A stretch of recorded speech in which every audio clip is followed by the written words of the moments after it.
vê-los, que bom ver a igreja cheinha, né? Domingo de manhã. Vamos hoje dar continuidade aos nossos estudos em Daniel. Vamos orar com nossas crianças, mas vamos ler primeiro a Escritura. Daniel capítulo 2. Esse será o nosso texto de hoje.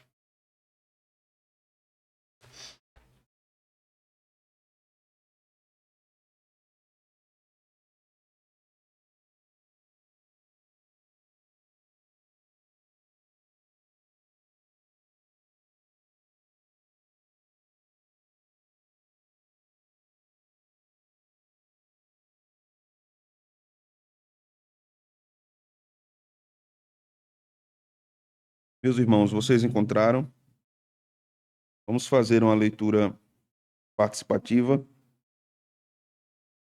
No segundo ano do reinado de Nabucodonosor, teve este um sonho.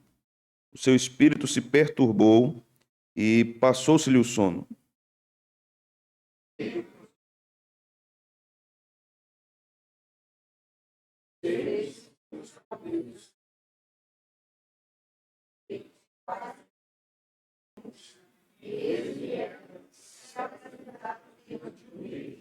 Disse-lhes o rei: tive um sonho, e para sabê-lo está perturbado o meu espírito.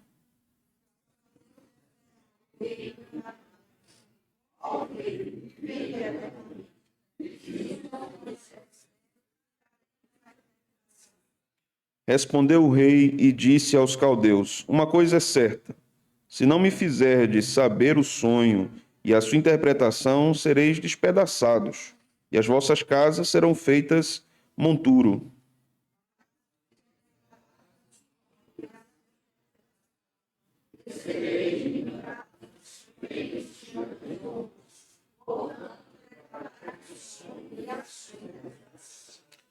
Responderam segunda vez e disseram: diga o rei o sonho a seus servos, e lhe daremos a interpretação.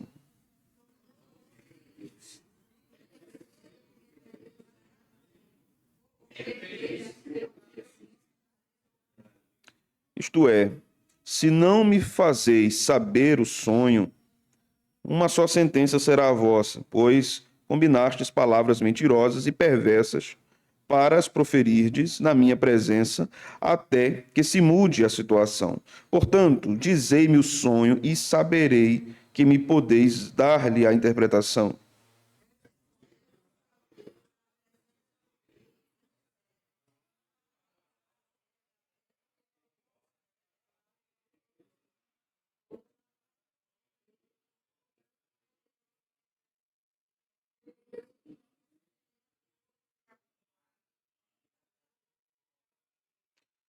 A coisa que o rei exige é difícil e ninguém há que possa revelar diante do rei, senão os deuses, e estes não moram com os homens.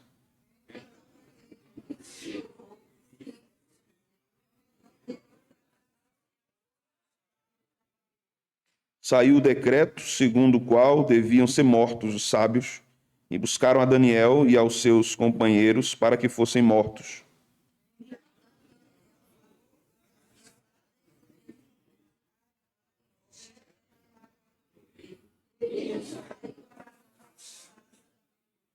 E disse a Arioque, encarregado do rei: por que é tão severo o mandado do rei?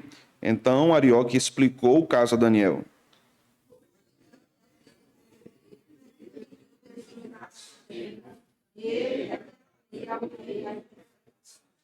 Então Daniel foi para casa e fez saber o caso a Ananias, Misael e Azarias, seus companheiros.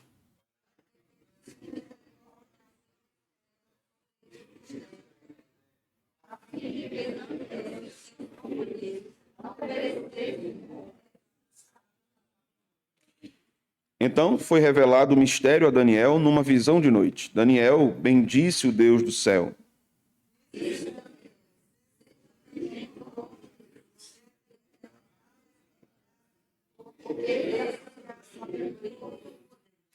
É ele quem muda o tempo e as estações, remove reis, estabelece reis. Ele dá sabedoria aos sábios e entendimento aos inteligentes.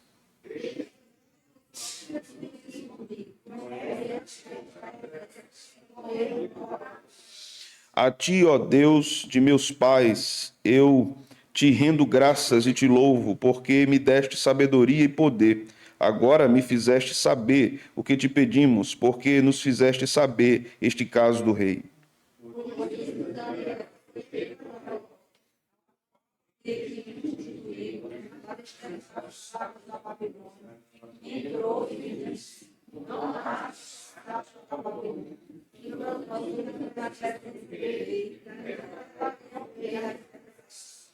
Então Arioque depressa introduziu Daniel na presença do rei e lhe disse: Achei um dentre os filhos dos cativos de Judá, o qual revelará ao rei a interpretação.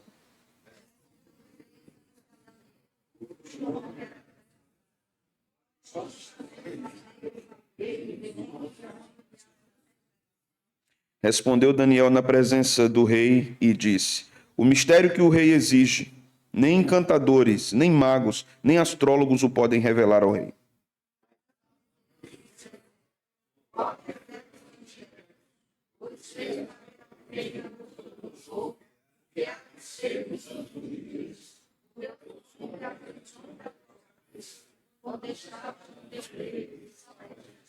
Estando tu, ó rei, no teu leito, surgiram-te pensamentos a respeito do que há de ser depois disto.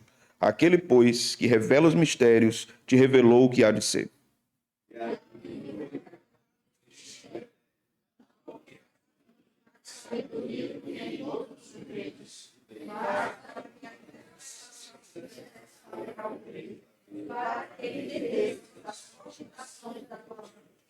Tu, ó rei, estavas vendo, e eis aqui uma grande estátua, esta que era imensa e de extraordinário esplendor, estava em pé diante de ti, e a sua aparência era terrível.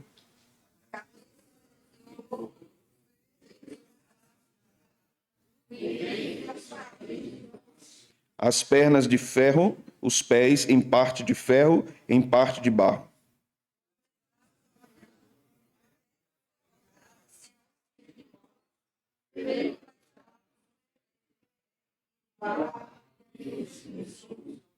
Então foi juntamente esmiuçado o ferro, o barro, o bronze, a prata e o ouro, os quais se fizeram como a palha das eiras no estio, e o vento os levou. E deles não se viram mais vestígios, mas a pedra que feriu a estátua se tornou em grande montanha, que encheu toda a terra.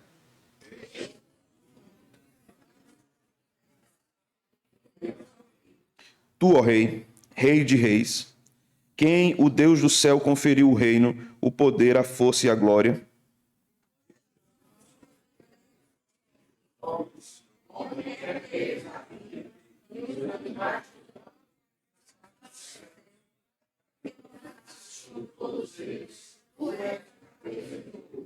Depois de ti se levantará outro reino inferior ao teu, e um terceiro reino de bronze, o qual terá domínio sobre toda a terra.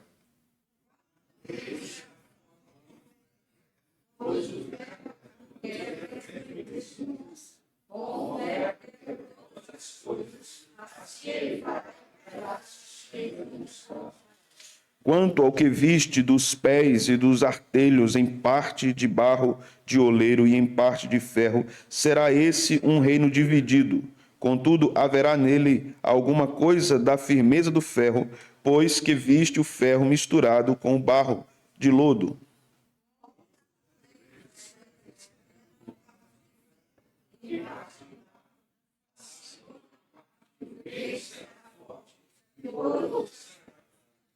Quanto ao que viste do ferro misturado com barro de lodo, misturar-se-ão mediante casamento, mas não se ligarão um ao outro, assim como o ferro não se mistura com o barro.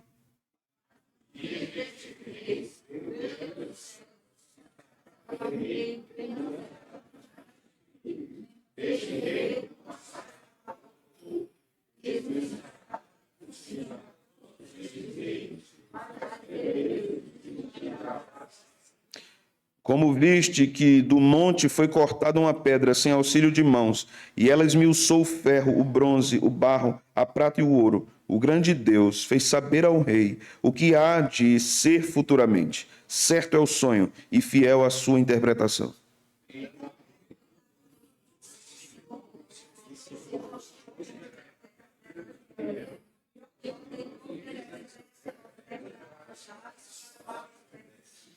Disse o rei a Daniel: certamente o vosso Deus é o Deus dos deuses e o Senhor dos reis, e o revelador de mistérios, pois pudeste revelar este mistério.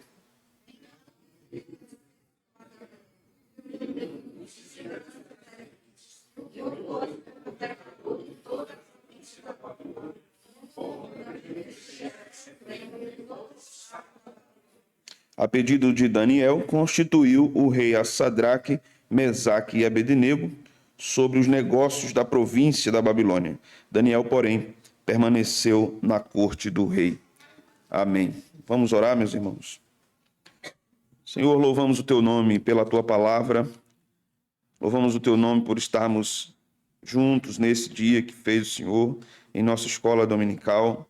Pedimos que o Senhor guie nossos estudos do 2º capítulo do livro de Daniel. Que o Senhor desvende diante dos nossos olhos as maravilhas de tua lei. Que o Senhor abra o nosso coração para recebermos as tuas instruções. Que a tua palavra nos edifique, nos console e nos exorte.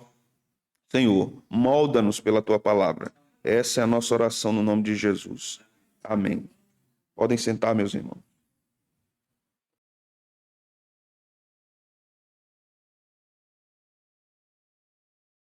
No capítulo anterior, vimos sobre a chegada dos cativos de Judá em Babilônia.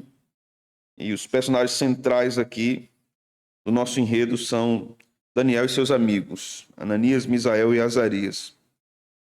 Segundo nos informa o primeiro versículo do capítulo 2, no segundo ano do reinado de Nabucodonosor, ele teve esse sonho.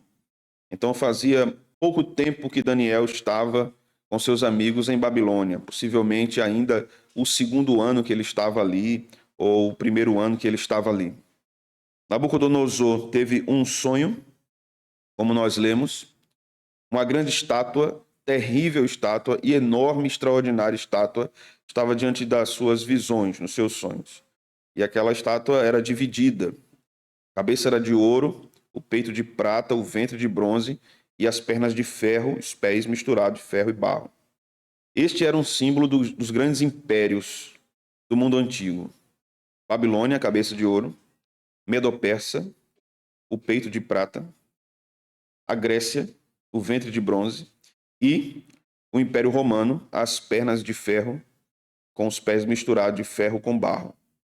Então esses eram os grandes impérios. Sabemos que existiram impérios grandes e anteriores a esses, como o Egito e como a Assíria. Mas aqui, a visão de Nabucodonosor se refere ao fim, se refere a uma revelação escatológica daquilo que aconteceria. Este capítulo fala de Cristo. Cristo é o centro deste capítulo 2, no livro do profeta Daniel.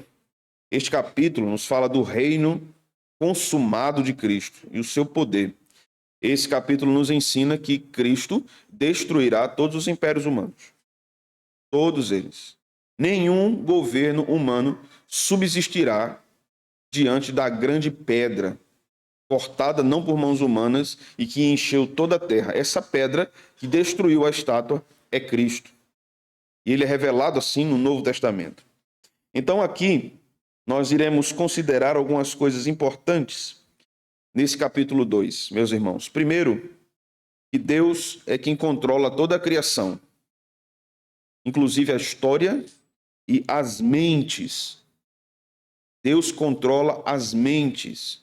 Deus não controla apenas questões naturais. Deus controla absolutamente todas as coisas e inclina todas as coisas para a sua vontade. Não há nada que Deus não governe, absolutamente e exaustivamente.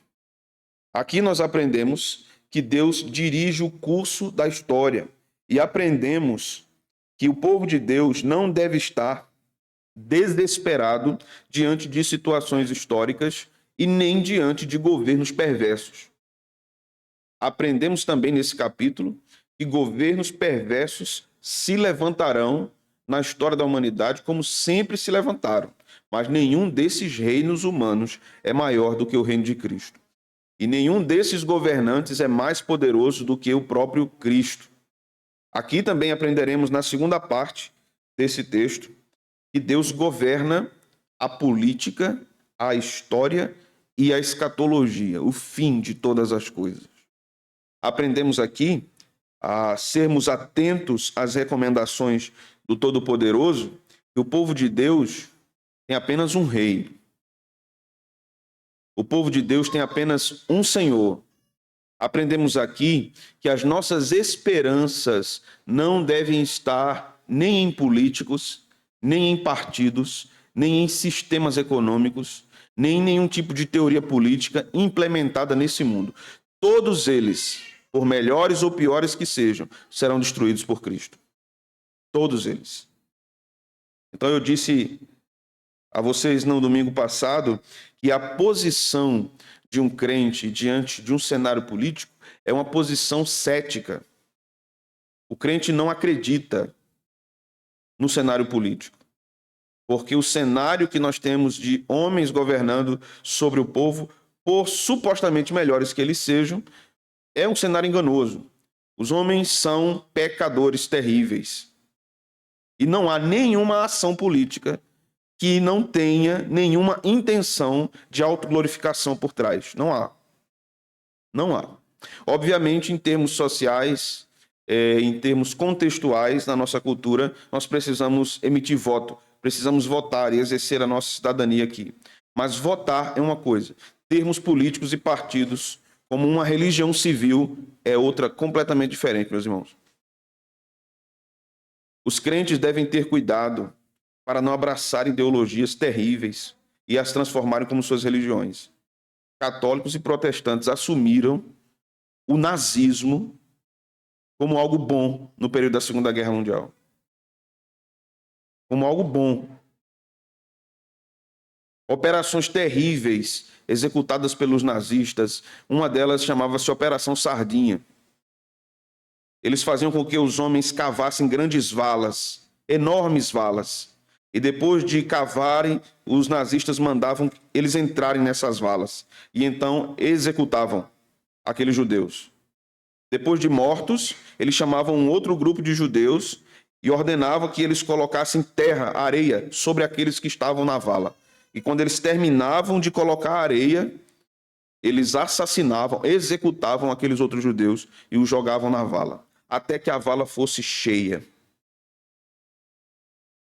Muitos cristãos naquela época reconheceram o nazismo como um sistema político perfeito, que exaltava a raça ariana e estava destruindo milhares de judeus que estavam em todo aquele contexto sob o governo de Hitler. Esse é apenas um exemplo drástico. Tiramos também, ou usamos também grandes exemplos de países que adotaram o sistema comunista como seu sistema de governo, sempre perseguindo o cristianismo. Comunismo e cristianismo não caminham juntos, meus irmãos. Nunca caminharam juntos e nunca caminharão. São sistemas opostos, completamente antagônicos. Esses grandes impérios do nosso tempo, como foram os assírios. Os assírios, por exemplo, eram tão cruéis, que diz o Salmo, que eles esmagavam a cabeça de bebês nas rochas. Nas rochas. Os ninivitas eram terríveis. Eles empalavam pessoas. Por isso que Jonas teve tanta repulsa em pregar para os ninivitas. É muito fácil para a gente recriminar Jonas, né? Chamando Jonas de covarde. Mas o contexto do que eram os ninivitas no Império Assírio era terrível. Esses grandes impérios oprimiram o povo de Deus. O povo passou 400 anos sendo oprimido no Egito, sendo perseguido, controle de natalidade implementado no Egito. Um dos exemplos da tirania dos impérios é o controle de natalidade, que acontece, por exemplo, hoje na China comunista, por exemplo. A Bíblia nos ensina o contrário. A Bíblia nos ensina que o povo de Deus deve ter filhos. Deve ter filhos. Se há saúde para isso, Se Deus tem concedido saúde ao casal, deve ter filhos. Imagine só, no contexto do Egito, o povo estava sob perseguição de Faraó, com ameaça dos filhos serem assassinados, escravos, com a situação econômica adversa, e o povo continuava tendo filhos. Hoje a gente diz que a situação está muito difícil, e é muito difícil ganhar dinheiro, não dá para ter mais filhos. O povo foi tirado do Egito, foi levado por Deus no deserto durante 40 anos. E diz a Escritura que o povo que entra na terra não é o povo que sai. Não é assim? Esse povo nasceu onde, irmãos? Tinha situação favorável em termos econômicos? Estava tudo em paz? Mas o povo estava obedecendo a ordem que dizia: cresçam e multipliquem-se. Cresçam e multipliquem-se. Qual é o grande problema? É quando a família não admite ou não segue os mandamentos divinos de forma mais completa para a sua família. Então, obviamente, gerar filhos e colocá-los no mundo sem a responsabilidade de os manter, de cuidar deles, obviamente é pecaminoso. Mas deixarmos de ter filhos porque queremos mais conforto é igualmente pecaminoso. Deus não nos disse: dê mais conforto aos seus filhos. Disse em algum lugar? Encontramos isso nas Sagradas Escrituras? Deus disse: cresçam e multipliquem-se. Cresçam. É? Deus cuida do seu povo, irmãos. Deus cuida do seu povo. Alguém já disse que cada criança que Deus manda para o povo de Deus, uma criança que está sob a aliança, Deus vai mandar essa criança com um pão debaixo do braço. E você duvida disso? Eu não duvido. Deus sustentou 40 anos o povo com pão, com carne e com água no deserto. No deserto. E Deus continua sustentando o seu povo. E os ímpios digam o contrário. Mas eu afirmo que a Bíblia afirma. Então, qual é a minha recomendação, povo de Deus? Tenham filhos. Mas, pastor, vai ser uma zoada dentro dessa igreja, as crianças aqui falando alto. Não tem problema, não. Deixa ela chorar. Eu não me incomodo com criança chorando, não, viu? Porque cada criança que chora no meio do arraial, da congregação, me lembra que a minha linguagem na pregação deve ser mais fácil e mais acessível para que a congregação entenda. Desde a criança até o idoso, todos devem entender a mensagem de Deus pregada para a igreja, para a congregação. Crianças são bênçãos de Deus, não são maldição. Não são maldição, são grande bênção de Deus. E mais, elas não são a igreja do futuro, elas são a igreja hoje. O povo de Deus cresce pela evangelização sendo realizada e pelo nascimento de crianças. Amém, meus irmãos? Então, diante disso, vamos observar alguns pontos aqui interessantes em termos históricos e culturais, para depois seguirmos para aplicações. Nós temos aqui no início desse capítulo este sonho de Nabucodonosor, que ele não sabia o significado. Na verdade, ele não se lembrava do sonho. Então, a missão dos astrólogos, dos magos, era muito difícil. Porque o rei chama o povo e diz assim: eu tive um sonho e eu quero saber a interpretação. Então, os magos dizem: diga o sonho. Ele diz: eu quero saber o sonho e a interpretação. Facinho, né? Fácil, né? Agora era bronca aqui. E eles ficaram embromando ali, né? Diga ao rei o sonho, que nós vamos interpretar. Na linguagem nordestina, né? Nabucodonosor disse assim: você está pensando que eu vou engolir a corda de vocês, hein? Vocês já entenderam o que eu disse? Eu não me lembro do sonho. Eu quero saber o sonho e a interpretação. E mais, se não me disser o sonho e a interpretação, vai morrer todo mundo.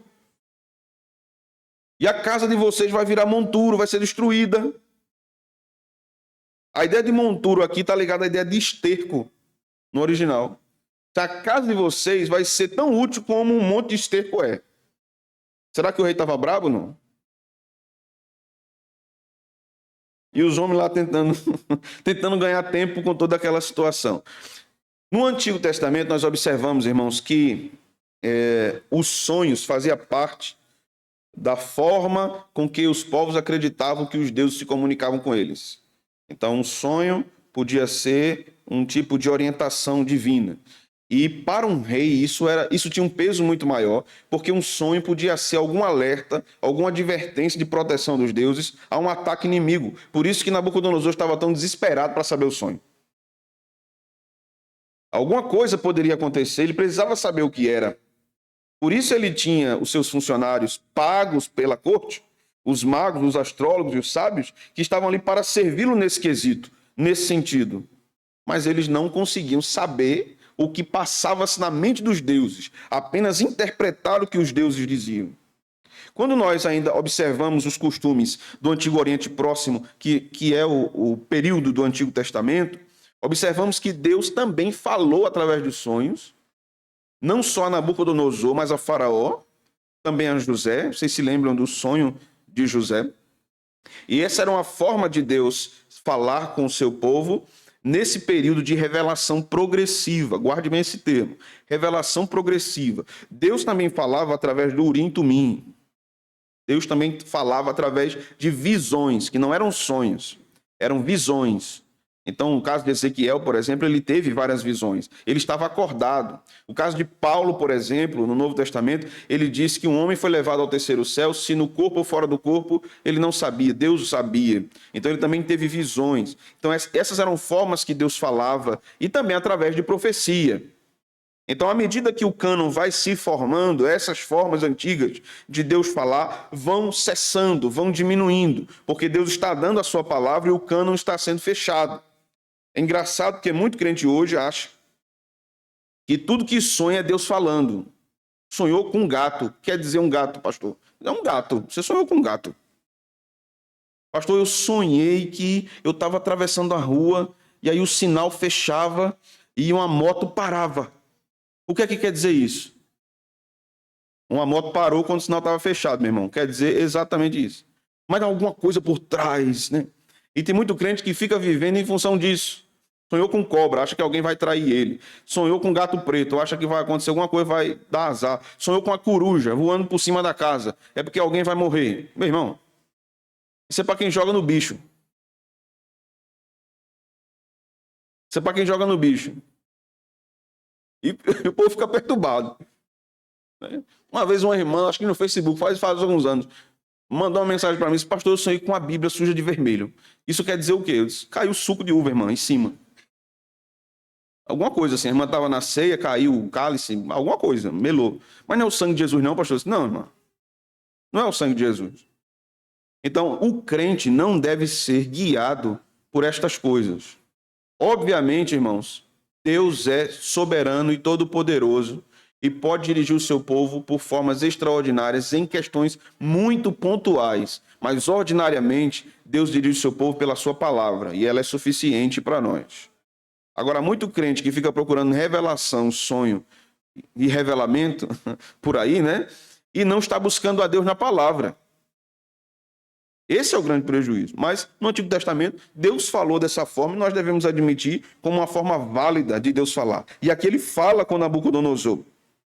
E os adivinhos não conseguiam dar resposta. Veja o verso 10. O texto diz, responderam os caldeus na presença do rei e disseram, não há mortal sobre a terra que possa revelar o que o rei exige, pois jamais houve rei, por grande e poderoso que tivesse sido, que exigisse semelhante coisa de algum mago, encantador ou caldeu. Eles estavam como que repreendendo Nabucodonosor. Né? Eles estavam dizendo, ó rei, nenhum rei, por maior que ele tenha sido, pediu uma coisa dessa. Então, não tem sentido você pedir uma coisa dessa a nós. Então, meus irmãos, Daniel soube do assunto, soube do decreto. No verso 13, o texto diz que sai um decreto segundo o qual deviam ser mortos os sábios. E buscaram a Daniel e seus companheiros para que fossem mortos. Porque Daniel era um dos sábios de Babilônia. Mas a sabedoria de Daniel não provinha dos deuses babilônicos, provinha do Deus de Israel, do Deus de Abraão, de Isaac e Jacó. Mas ele estava inserido naquele contexto. Algumas aplicações aqui são interessantes. Que não é porque servimos a Deus que nós estaremos livres de tensões, de problemas, de perseguições e até de problemas políticos na nossa cidade, no nosso estado, na nossa nação. Os amigos de Daniel estavam inseridos naquilo. Eles viveram aquilo. E nós também vamos viver. O reino consumado não está instalado. Cristo ainda não voltou. Então vamos viver sempre em altos e baixos, em momentos mais prósperos e em momentos mais difíceis e tensos, em momentos mais fáceis e em momentos de grande e severa perseguição ao povo de Deus, em momentos que teremos muita liberdade e em momentos que teremos pouca liberdade. Nós estamos suscetíveis a isso. A qualquer momento isso pode acontecer.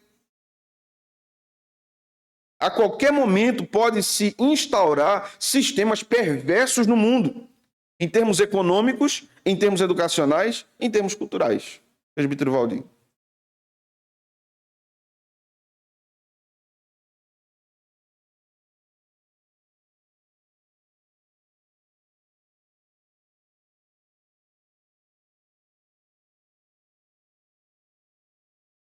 Uhum.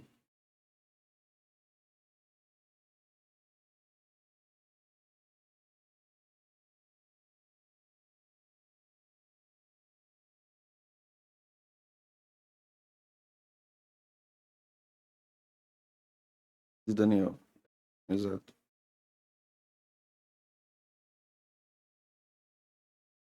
O sonho. Exato. Estava tudo ordenado. Daniel sabe da questão e pede que seja suspenso por um tempo. Veja novamente a postura de Daniel, aquilo que eu falei na semana passada. A postura de Daniel não era hostil. Veja que Daniel não chega lá e levanta o dedo e diz assim: ninguém vai tocar em mim, não, meu amigo. E eu sou servo do Deus de Israel. Eu sou filho do rei. Ninguém vai tocar em mim. Quem tocar em mim, Deus vai matar. Você não vê Daniel falando dessa forma. Mas o texto vai dizer no verso 14: então Daniel falou, avisada e prudentemente. Veja só a expressão que o texto nos revela. De forma prudente, de forma polida, de forma educada. Daniel vai lá e diz a Arioque, chefe da guarda do rei. Veja o verso 15.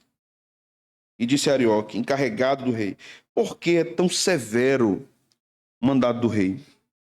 Então Arioque explicou toda a questão a Daniel. Deixa eu fazer mais uma aplicação aqui, irmãos. Quando estivermos em embates e dificuldades, perseguições, não é no grito que a igreja vai ser ouvida, não. Não é na violência que a igreja vai ser ouvida, não. Amém, meus irmãos? É sua fala firme e prudente que vai nos dar mais voz, mais espaço. Não devemos esquecer que a mansidão deve estar presente em todas as nossas expressões, mesmo quando estivermos em momentos de tensão grande. Então, o verso 16 diz: foi Daniel ter com o rei e lhe pediu designasse o tempo e ele revelaria ao rei a interpretação. Agora veja que coisa interessante. Daniel vai falar com o rei de forma muito polida, muito educada: ó rei, me dê mais um tempo. E então ele vai para casa. E em casa, quando ele chega, verso 17 diz assim: Daniel foi para casa e fez saber o caso a Ananias, Misael, Azarias, seus companheiros, para que pedisse misericórdia a Deus. Daniel chega em casa e reuniu o povo e diz assim: a gente precisa orar. Porque a bronca é grande, meu amigo. Agora é grande. Porque o homem teve um sonho, ele não se lembra, e ele quer saber o sonho. E a gente precisa orar. Esta passagem, esse texto em especial, mostra o valor das reuniões de oração da igreja.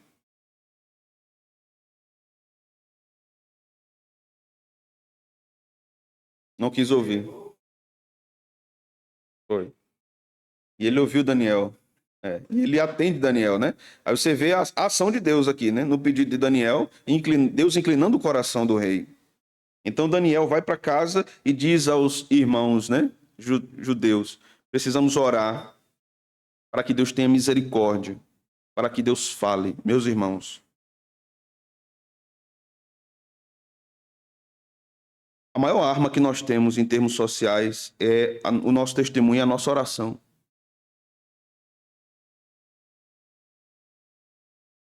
Em vez de estarmos brigando, discutindo, em redes sociais, ou em estabelecimentos comerciais, ou na rua, ou em casa, sobre questões políticas, precisamos ter testemunho e orar. A igreja precisa orar por nosso país, por nosso estado, por nossa cidade, para que Deus nos dê paz. É assim que Paulo nos orienta, para que Deus nos dê tranquilidade, para que Deus nos dê folga. Deus pode atender positivamente ou não. Porque em alguns momentos Deus permitiu que o seu povo ficasse apertado, sufocado em dadas situações. E Deus pode permitir que isso aconteça conosco. Perseguições podem se levantar contra o povo de Deus. Retaliação pode se levantar contra o povo de Deus. Fiscalização pode se levantar contra o povo de Deus, em vários termos. E nós precisamos orar, pedindo que Deus nos guarde, pedindo que Deus nos dê coragem, pedindo que Deus nos dê prudência no falar, mas que Deus também não nos dê, pedindo que Deus nos dê força para testemunhar do seu evangelho com firmeza e com sabedoria. O que nós mais precisamos hoje é sabedoria. Sabedoria para vivermos. Veja então o que o texto nos diz. No verso 19. Então foi revelado o mistério a Daniel. Numa visão de noite, Daniel bendisse o Deus do céu. Deus atendeu a oração daquele pequeno grupo que se reuniu para orar. Nós não temos dimensão de como Deus pode ouvir nossas orações. As reuniões de oração são extremamente importantes para a igreja, mas são as mais desprezadas.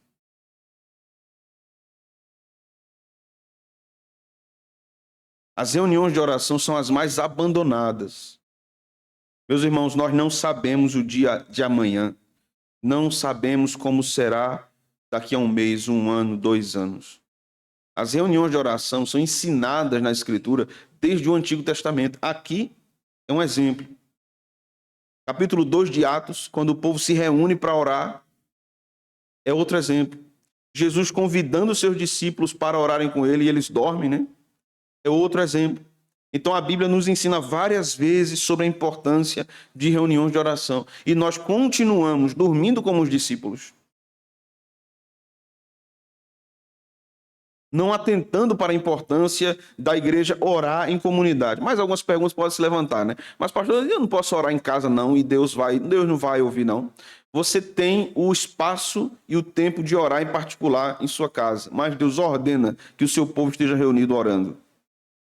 Deus ordena. Assim como você pode em casa ler sua Bíblia, cantar e orar, isso não substitui o culto público no dia do Senhor. A oração particular não substitui a oração comunitária. Se nós queremos ver Deus abençoando nossa igreja, nossa nação, precisamos orar juntos. Deus ouve a oração do seu povo. Deus tem prazer em ouvir a oração de um povo pedindo a ele sobre determinada coisa. Porque é assim que a Bíblia nos ensina. O caso aqui era muito difícil, humanamente impossível, e Deus atendeu a oração daquele povo. Não é diferente conosco, irmãos. Não é diferente conosco. A igreja se reúne para orar e Deus resolve causas impossíveis. Deus reverte quadros. Deus age miraculosamente na vida do seu povo. Deus muda corações, muda contextos, converte corações empedernidos, transforma famílias, transforma casamentos, transforma relações, transforma uma cidade, transforma um estado, transforma uma nação. Deus quer ouvir o seu povo orando. Vocês sabem dessa história? Certo dia, um amigo de Charles Spurgeon perguntou a ele qual era o segredo do poder da sua pregação. E ele arrastou aquele amigo para um vão da igreja. Quando ele abriu a porta, tinham irmãs ali de joelho orando. Ele disse, esse é o segredo. Tinham grupos de irmãos e irmãs que oravam a semana inteira pela pregação daquele homem.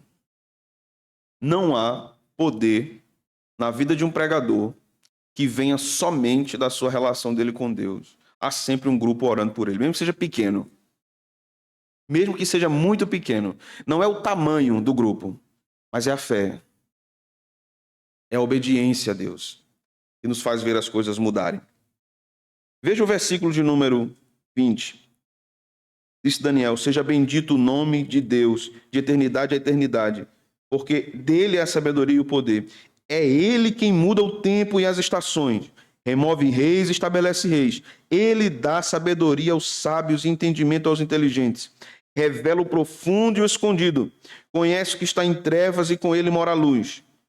A ti, ó Deus de meus pais, eu te rendo graças e te louvo, porque me deste sabedoria e poder, e agora me fizeste saber o que te pedimos, porque nos fizeste saber este caso do rei. Observe aqui. Deus é quem muda o tempo e as estações. Deus controla a história dos homens. Deus controla os contextos. Deus controla a economia. Deus controla o comércio. Deus controla a igreja. Não há nada que Deus não esteja controlando. Mesmo que pareça caótico, mesmo que pareça destruído, Deus está controlando todas as coisas. Ele é quem muda o tempo e as estações. E assim como mudou o tempo de Israel, de sair da sua terra e ir para o cativeiro, Deus também reverteu isso quando liberta o povo sob o poder de Ciro. Deus pode permitir que vivamos em determinado cativeiro um tempo. O que basta nos é sermos fiéis, porque isso um dia será revertido. O Deus que nos leva para o cativeiro é o Deus que nos liberta dele.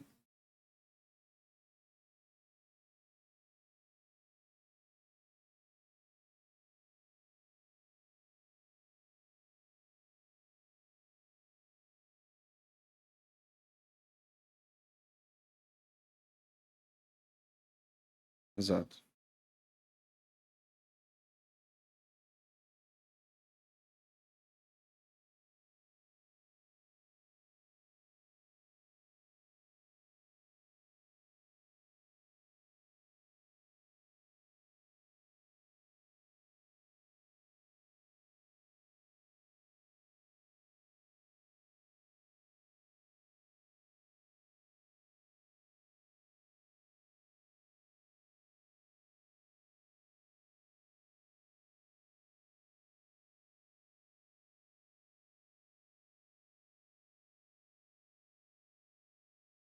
É.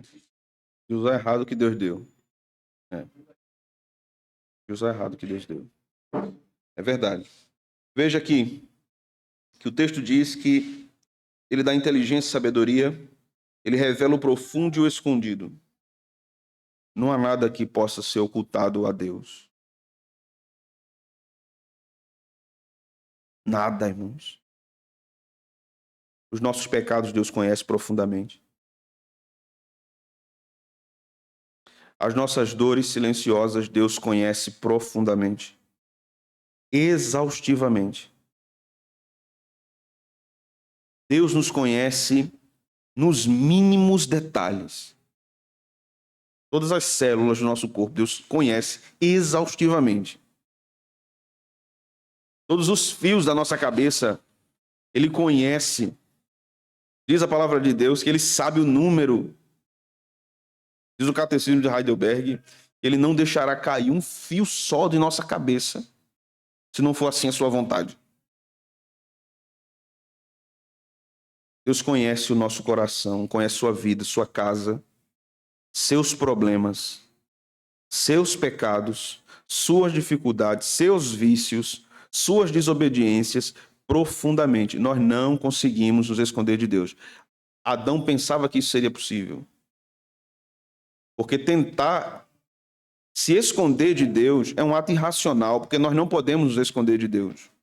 Nós podemos nos esconder das pessoas, podemos pecar secretamente, achando que isso é algo apenas com respeito a nós e não às pessoas.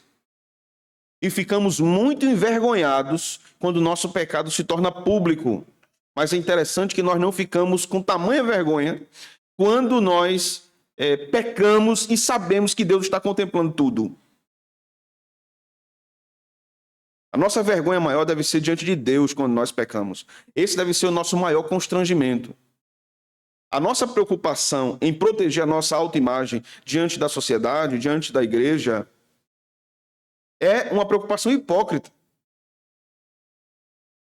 Porque nós não queremos sermos alvo de juízo. Não queremos que as pessoas vejam como realmente somos. Mas Deus sempre viu. Deus sempre soube. Deus sempre contemplou os nossos pecados.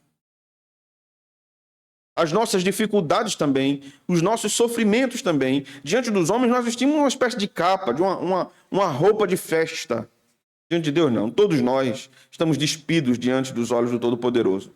Diz o Apocalipse que os olhos do rei são como chamas de fogo, penetram todas as coisas. E não há nada que possa ser escondido dos olhos do Senhor. Meus irmãos, aprendemos aqui que aqueles irmãos, diante da situação adversa, foram buscar a Deus em oração. Qual é a primeira coisa que nós temos feito quando estamos numa situação adversa? É procurar ajuda humana? É tentarmos, por nossa inteligência, resolver os problemas? É desabafarmos com alguém? Preciso falar. Tem o seu valor, né? Falar tem o seu valor. Mas antes de tudo, todas as nossas petições devem ser conhecidas diante de Deus. Senhor, está aqui o caso. Eu não tenho como resolver, Senhor. Não tinha como resolver, irmãos. Não tinha como resolver esse caso. Humanamente falando, não era possível resolver. Talvez vocês estejam passando por isso. Ou alguns de vocês estejam passando por isso. Vivendo situações que não é possível resolver, mas Deus pode resolver.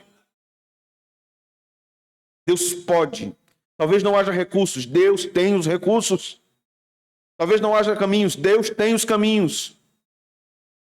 Talvez não haja como pedir ajuda, não precisa. A ajuda vem dele, a ajuda vem do alto.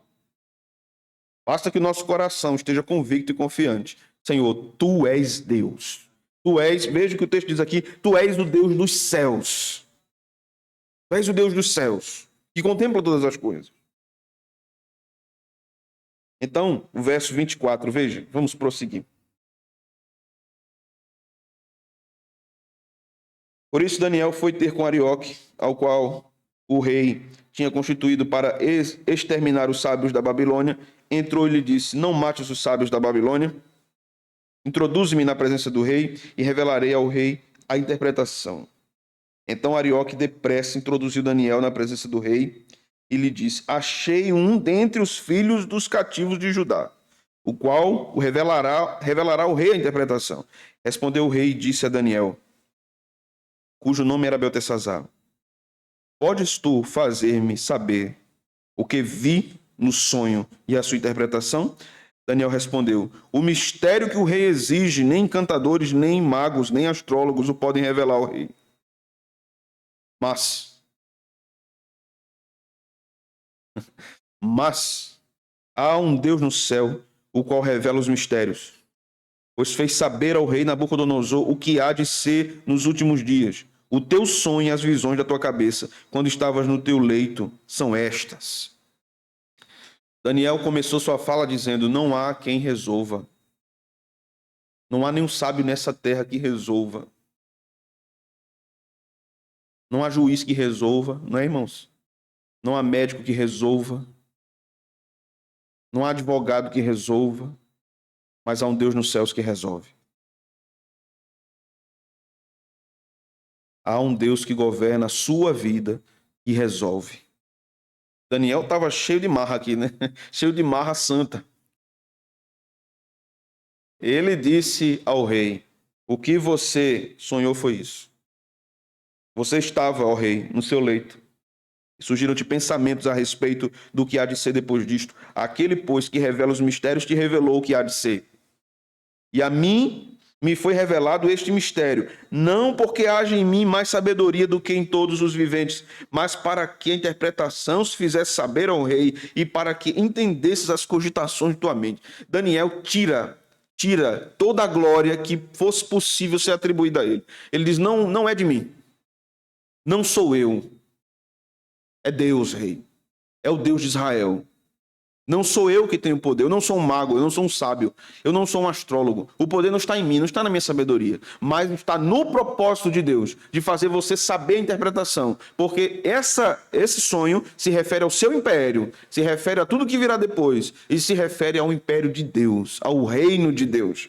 Então ele diz no verso 31, tu, ó rei, estavas vendo e eis uma grande estátua. Esta era a imensa e de extraordinário esplendor, estava em pé diante de ti, e a sua aparência era terrível. A cabeça era de ouro fino, o peito e os braços de prata, o ventre de bronze, os quadris de bronze, as pernas de ferro, os pés em parte de barro e em parte de ferro. Onde estavas olhando, uma pedra foi cortada sem auxílio de mãos, feriu a estátua dos pés de ferro e de barro e a esmiuçou. Então foi juntamente esmiuçado o ferro, o barro, o bronze, a prata, o ouro, os quais se fizeram como a palha nas eiras de estio. Entende essa figura? Né? Quando a pedra esmiuça de tal forma aquela estátua que vira poeira. Poeira. E o vento levou aquela poeira. Aquele filme, né? E o vento levou. Todos os reinos humanos se dissolverão como poeira e serão arrastados pelo vento. Não sobrará nada. Diz o texto, e deles não se viram mais vestígios. Mas a pedra que feriu a estátua se tornou em grande montanha que encheu toda a terra. É difícil a gente imaginar isso, né? Uma pedra vindo, destruindo a estátua e como se essa pedra estivesse crescendo a tal ponto a virar uma montanha. Essa montanha está na terra inteira. Esse é o evento do segundo retorno de Cristo. Quando ele destruirá todos os impérios. Quando ele vir, como diz o Apocalipse, montado num cavalo branco, e na sua coxa estará escrito, Rei dos Reis e Senhor dos Senhores. Diz o texto que ele vencerá. Diz o texto que ele matará o iníquo com o sopro da sua boca, o anticristo. E é um símbolo desse último grande império que está ligado à Babilônia, está ligado a Roma no Apocalipse. Nós vamos chegar na exposição de Apocalipse daqui a alguns meses. E aí nós vamos entender como tudo se encaixa, Daniel e Apocalipse. Mas aqui, deixe-me começar falando da cabeça de ouro. Diz a história que a Babilônia tinha um jardim suspensos. E o rei Nabucodonosor se envaidecia naquilo. Era uma coisa extraordinária, belíssima. Não tem nada parecido. Era uma das 7 maravilhas do mundo antigo. Diz a história que havia já uma ponte feita sobre o rio Eufrates. A gente pensa que aquele povo comia calango, né? Antigamente, assim, né? Era uma coisa terrível, o povo comia sapo, gia, essas coisas. Não era não, irmão. Há achados arqueológicos no período de Abraão, em cidades no período de Abraão, já havia latrina nas casas. A história diz que foram os romanos, né? Que criaram isso. Mas já havia muita tecnologia no mundo antigo. Obviamente que hoje nós estamos anos-luz do que tinha ali, né? Mas já havia muita tecnologia. Por exemplo, a construção das pirâmides é uma evidência disso. E ainda hoje é muito investigado e debatido como se fazia aquilo. Então, havia muita tecnologia envolvida no mundo antigo, no que se refere à medicina, no que se refere à arquitetura, no que se refere, de fato, às ciências, à matemática, à engenharia. Já havia muita coisa acontecendo, já havia muita coisa tendo acontecido e acontecendo naquele período. Então, a Babilônia era um grande império. Depois dela, vem o Império Medo-Persa. No Império Medo-Persa, Ciro é o homem levantado por Deus para libertar o povo da Babilônia. O livro de Isaías profetiza a respeito de Ciro quase 200 anos antes de Ciro nascer. E diz o nome dele. O nome dele será Ciro. E ele libertará o meu povo. E quando nós lemos o livro de Esdras, no início, já começa falando sobre isso. De Ciro dando permissão ao povo para adorar o seu Deus. E naquele período, o templo é reconstruído e a muralha também, com Neemias. Deus deu mais folga ao povo ali, né? No Império Medo-Persa. O povo sai da opressão babilônica e tem mais folga no Império de Ciro. Que coisa boa. O povo agora podia adorar a Deus novamente. Podia guardar o Shabat novamente. Podia cantar louvores ao seu Deus e não estando mais presos em Babilônia. Deus deu folga. Mas depois vem o outro império. O ventre de bronze. O Império Grego. E tem o seu ápice no governo de Antíoco Epífanes. Que leva uma porca para ser sacrificada no templo. Profanando o templo. Blasfemando contra o Deus de Israel. Mais uma vez, o povo estava debaixo de grande opressão. Então vem o Império Romano e abate o Império Grego. E o Império Romano, então, são as duas pernas de ferro. Fala da rigidez. Fala do destemor. Da posição firme e bem estruturada do império. Mas esse império tinha pés de barro. Ele também era frágil. E ele poderia ser destruído. E foi destruído pela grande pedra, Cristo.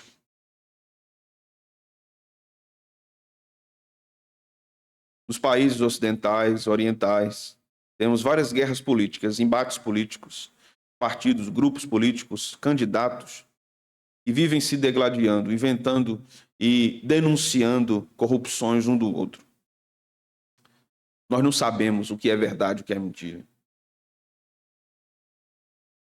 Cada um que tenta ser melhor do que o outro e trazer mais propostas para o bem do povo.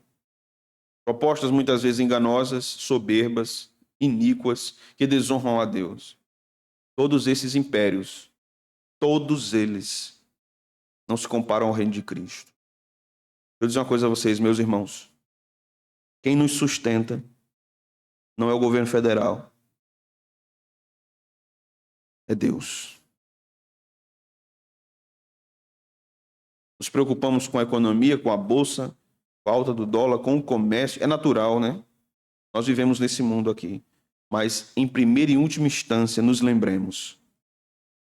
Ainda que a figueira não floresça, não haja fruto na videira, ainda que o produto da oliveira minta, os campos não produzam mais, ainda que não haja pasto, ainda que os animais morram de fome, todavia nos alegraremos no Senhor, o Deus de nossa salvação. Não nos esqueçamos que ainda que não tenhamos comida, há um Deus que um dia mandou maná do céu cair para o povo. Há um Deus que um dia mandou uma nuvem de cordonizes que caiu na porta do povo.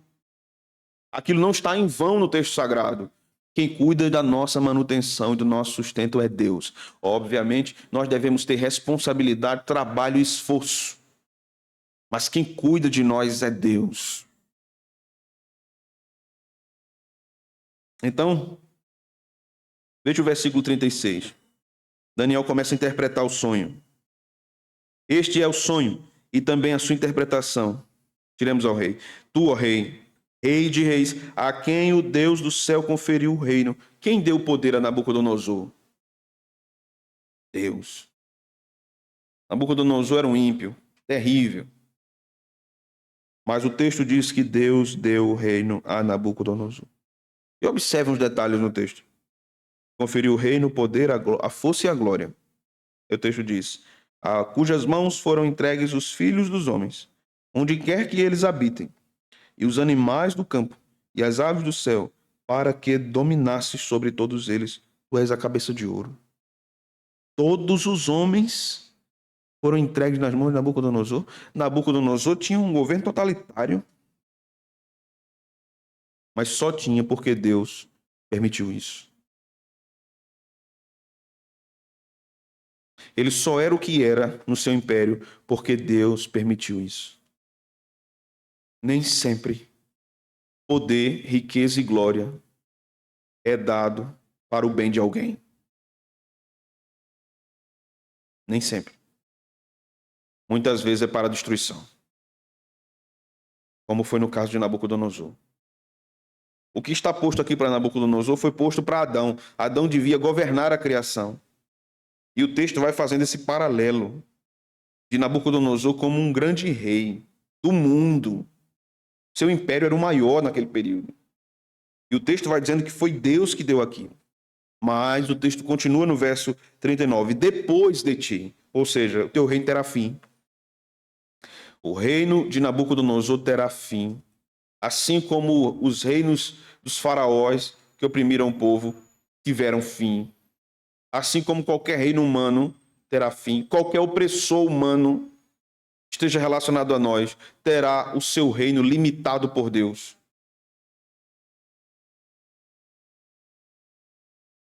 Veja o que o texto vai dizendo.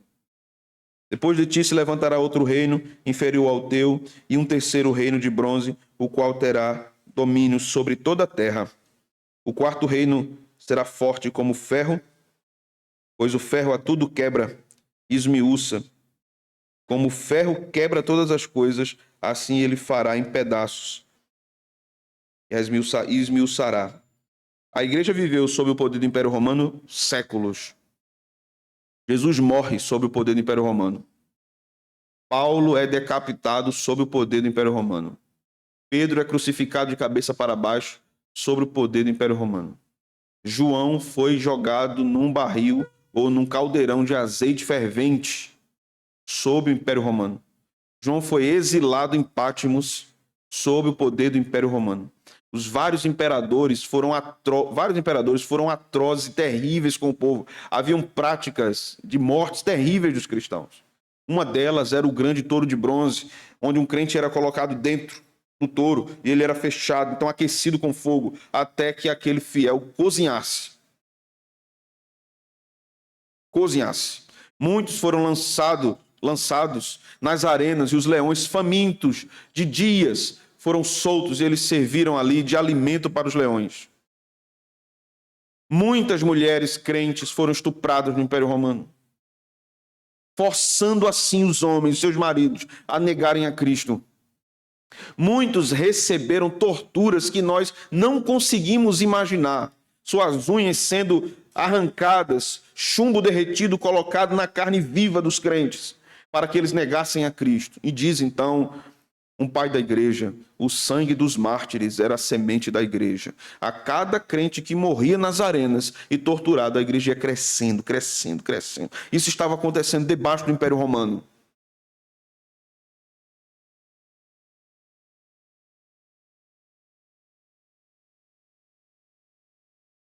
Uhum.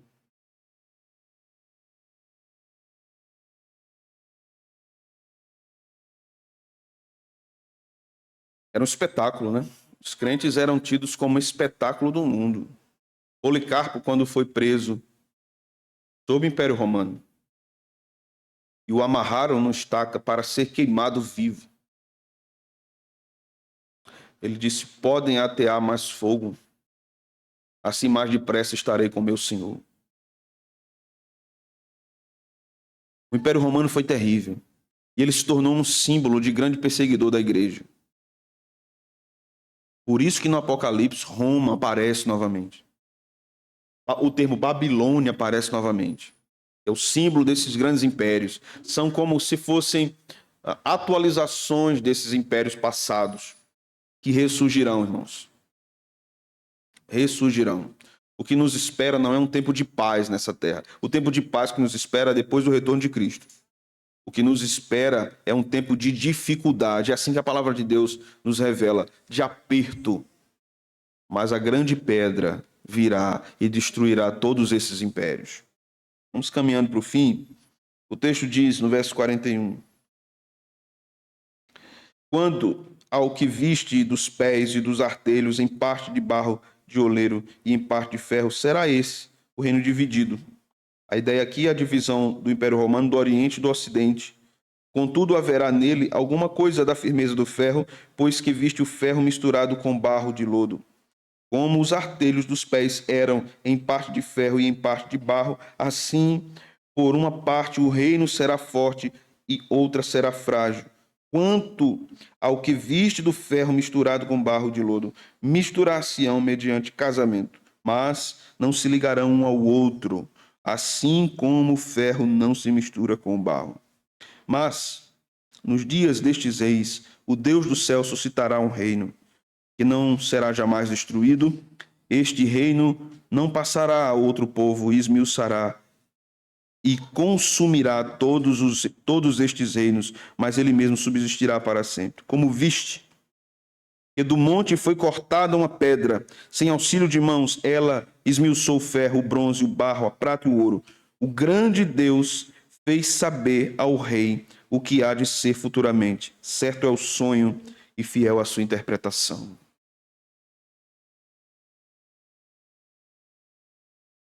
Devemos ter consciência, irmãos, do reino de Cristo.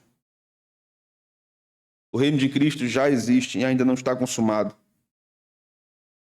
E o reino de Cristo deve ser cultivado na nossa vida, no nosso coração, na nossa casa, na nossa igreja. O maior é Cristo. O santo é Cristo. O digno de louvor e de adoração, na forma que nós vivemos e cultuamos, é Cristo apenas. Portanto, não sejamos negligentes nos cuidados da vida diária, da nossa família, das nossas devoções particulares, porque isso glorifica o reino de Cristo. Não seja negligente nos seus negócios, porque isso glorifica o reino de Cristo. Pode chegar um momento em que nós não vamos conseguir subsistir de forma tão confortável por causa da nossa fé. Por causa da nossa fé. Porque somos cristãos. Você vai negar ou vai afirmar a sua fé? Você perseverará ou será como uma semente que caiu entre os espinhos? Foi sufocada pelos espinhos e morreu. A sua fé resiste ao fogo da provação. O que nós vivemos hoje pode ser uma preparação de Deus para o que pode vir depois. Nós podemos estar sofrendo com enfermidades, dificuldades financeiras. Nós podemos estar sofrendo com abandonos, com desprezos humanos, desprezos familiares. Cristo conhece a nossa dor profundamente, irmãos. Profundamente. Porque diz o texto de Hebreus que ele sofreu e ele sabe socorrer os que sofrem. Essas coisas não devem nos convencer de que Deus nos abandonou. Esses pequenos sofrimentos, essas pequenas provações, não devem nos convencer que Deus nos abandonou. Porque Paulo diz assim: as provações desse tempo presente não podem se comparar com a glória que há de ser revelada em nós. Oramos por alívio nessa vida. Oramos para que Deus tenha misericórdia de nós aqui e agora. Mas o alívio absoluto, só quando estivermos com Ele. Este é o alívio absoluto. Quando Ele voltar. Cristo governa sobre tudo, então nossa mente deve ser governada por Ele também. Não sejamos seduzidos pelo engano da cultura, das ideologias, dos políticos. Cristo é o nosso Rei absoluto. Ele é o Rei, irmãos. Ele é o Rei. Não se aflija com o que está acontecendo na América Latina, no Brasil, no mundo. Cristo governa tudo. Ele é o Senhor dos senhores da terra. A igreja continuará denunciando o erro. A igreja continuará afirmando a sua fé, a sua moral, a sua crença.